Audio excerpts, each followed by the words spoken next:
Welcome to Conservative Voices Talking Points. I'm here with Gentry Collins, Eric Branstad, Rob Mudd. Thank you for joining us. I'm sure you've heard this phrase, rules for thee and not for me. We've been seeing this a lot, right? Nancy Pelosi went and got her hair done, but I guess in San Francisco she didn't have to wear a mask. Gavin Newsom's been seen at parties. The French Quarter. That's right. The governor of Michigan has been under fire for this. Most recently, in fact, just this past weekend, our former President Obama had a party with mostly maskless, and I'm not opposed to parties, but 600 plus people in close quarters, no masks. This whole, again, the phrase rules for thee, not for me, it seems to be real. By the way, with the U.S. climate czar arriving on his private jet. That's right. A lot of jets coming in, I believe, right. For the party. So the hypocrisy smells, right? I mean, it's there. But why is that hypocrisy, I guess this question is twofold. Why are the rules for some and not for others? Why is the hypocrisy not called out? We've touched on this in other episodes. And then what as conservatives should we do about it? Those are three loaded questions, but have at it. Well, let me say that. Let me take the last part first, Sure. if I may. This is one that's near and dear to my heart because I think we get sucked in sometimes to making a critical mistake. I think that what conservatives should do about it is remember that we're conservatives, right? They want this set up, and sometimes they think our response in some corners of the conservative movement is to say, well, it's our turn now. But it should never be our turn.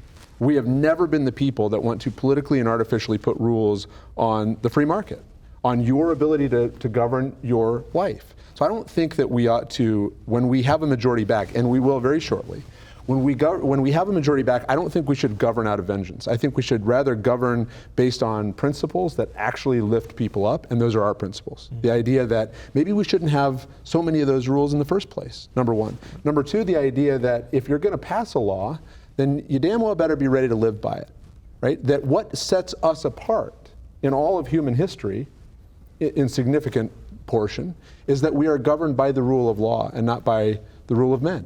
We aren't governed by our betters. We're governed by the rule of law, and it's the same rule of law for all of us. I think one of the sources of great anger during the COVID pandemic is that if you're running a small little business on Main Street America, you were shut down.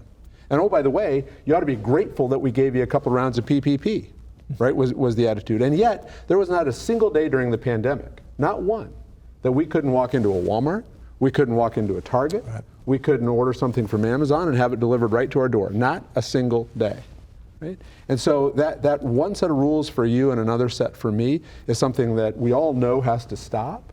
I think we need to be careful when we win this majority back, not to say, aha, we're going to get back at you, but rather to say, wait a minute, we believe in something.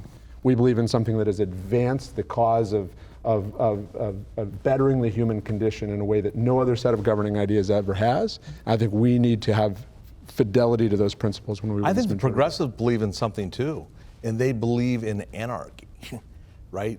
They're disheveling the rules, and they're blurring the law by reinterpreting language, right? The legal terminologies that they want to interpret based on the way they see things.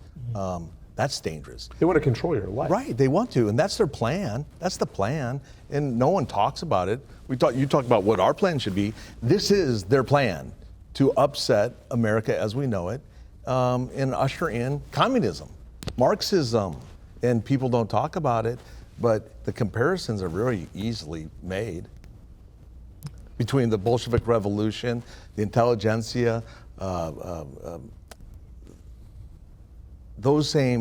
that same practice is what we're seeing today.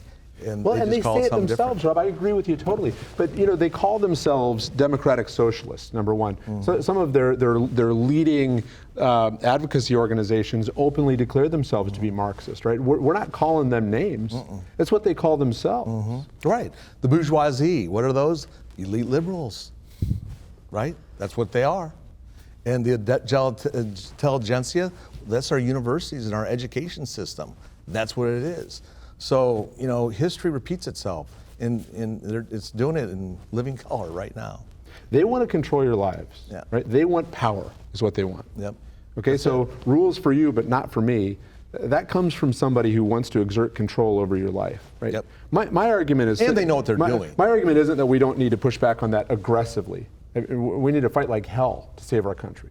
My argument is that we will win a majority back, at least in the House, I think, in this upcoming election. And I think when we get there, we need to remember that using the federal government to achieve whatever end we may like is not who we are. Right. We're the guys who say, you Agreed. can run your life better than the government can run it for you, and we better have the courage of our convictions on that, right? Because there's going to be so much justifiable anger in that new majority, right, that the temptations to use the levers of federal power, I think, will be awfully high. We need to reject that. Yeah, I think you need to reject it, but at the same time, I really believe that we have to identify and acknowledge what is taking place and put the real labels on them of what's transpiring here.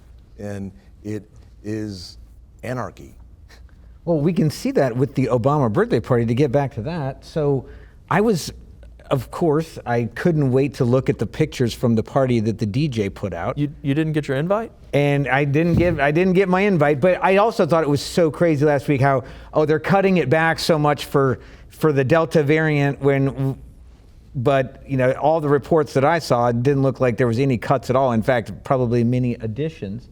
But how they were able to take that DJ's photos that he posted and shut them down, take them off, get them deleted, and whatever. And there were other guests too that put photos up, did all that. Who wouldn't want to put photos up to at least show that you were, in the ruling class, I guess. Right.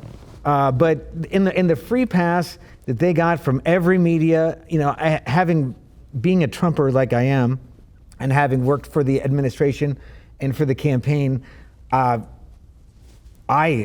even they go after me. I mean, just as being an ancillary, far from the source, what they would have done if the shoe was on the other foot and it was Trump's 60th birthday party in the same circumstance, they would be merciless. Look what they did to him. Well, Cuomo, this guy is a bad actor. And what he's being accused of and what is transpiring that he actually possibly did, and no one talks about it. Yet this Stormy Daniels thing of the president, everything that... Or the Kavanaugh hearing. Or Kavanaugh hearing.